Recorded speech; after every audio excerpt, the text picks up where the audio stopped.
Hi everyone, welcome to our channel. ఈరోజు మనం friendship గురించి మాట్లాడుకుందామా? ఈ వీడియోలో ఉన్న నా ఫ్రెండ్ పేరు కీర్తి. తనతో నేను ఎలా కనెక్ట్ అయ్యానో ఇప్పటికీ నాకు తెలియదండి. కానీ తను నాకు చాలా మంచి ఫ్రెండ్ అయిపోయింది. అసలు నిజం చెప్పాలంటే కీర్తి వాళ్ళ అక్క పావని నాకు చాలా మంచి ఫ్రెండ్. మాకు చాలా కపుల్ ఆఫ్ ఇయర్స్ నుంచి ఒక మంచి బాండ్ ఉంది. కానీ ఇప్పుడు నేను కీర్తితో కూడా అదే బాండ్ షేర్ చేసుకుంటున్నా. ఇప్పుడు మా ఫ్రెండ్షిప్ అంటే కేవలం నవ్వు, అల్లరి, ఎంజాయ్మెంట్తో పాటు ఒకరి కోసం ఒకరం.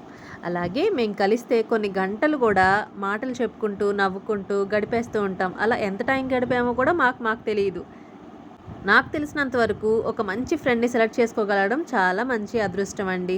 లైఫ్ని చాలా హ్యాపీగా లీడ్ చేయగలుగుతాం ఒక కరెక్ట్ ఫ్రెండ్ మన లైఫ్లో కనుక ఉన్నట్టయితే. ఫ్రెండ్షిప్లో ఎప్పుడు ఒకరిని సాటిస్ఫై చేయాలని అస్సలు చూడకూడదు. ఫ్రెండ్తో ఎప్పుడు మనం మనలా ఉండగలిగితేనే ఆ ఫ్రెండ్షిప్ చాలా లాంగ్ రన్ ఉంటుందండి. మేమేమి అస్తమాను కలవము, అలాగే మాట్లాడుకోం. ఒక్కసారి మాట్లాడుకోవడం మొదలుపెట్టామంటే ఇక గంటలు, ఇక కలిసామంటే ఇక అన్నీ మా పిచ్చి పనులు ఇక మొదలు. అలాగే మరి మీకు కూడా నాలాంటి మంచి ఫ్రెండ్స్ ఉన్నారా? అయితే వాళ్ళకి నువ్వు నా పిచ్చి అని మెసేజ్ చెయ్యండి. ఈ రోజుల్లో అసలు ఒక మంచి ఫ్రెండ్ దొరకడం ఒక అదృష్టం. నా వరకు వస్తే నేనైతే చాలా లక్కీ అండి. ఎందుకంటే నా ఫ్రెండ్స్ అందరూ చాలా మంచివాళ్ళు.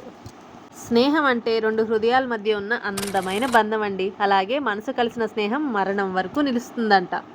అలాగే మీ మనసు కలిసిన స్నేహం ఎవరో కామెంట్ చేయండి. అలాగే మన వీడియో కనుక మీకు నచ్చినట్టయితే లైక్, షేర్, కామెంట్ చేసి అలాగే సబ్స్క్రైబ్ చేయడం మాత్రం మర్చిపోవద్దే. మళ్ళీ వీడియోతో మళ్ళీ కలుద్దాం. అప్పటి వరకు బాయ్ మరి.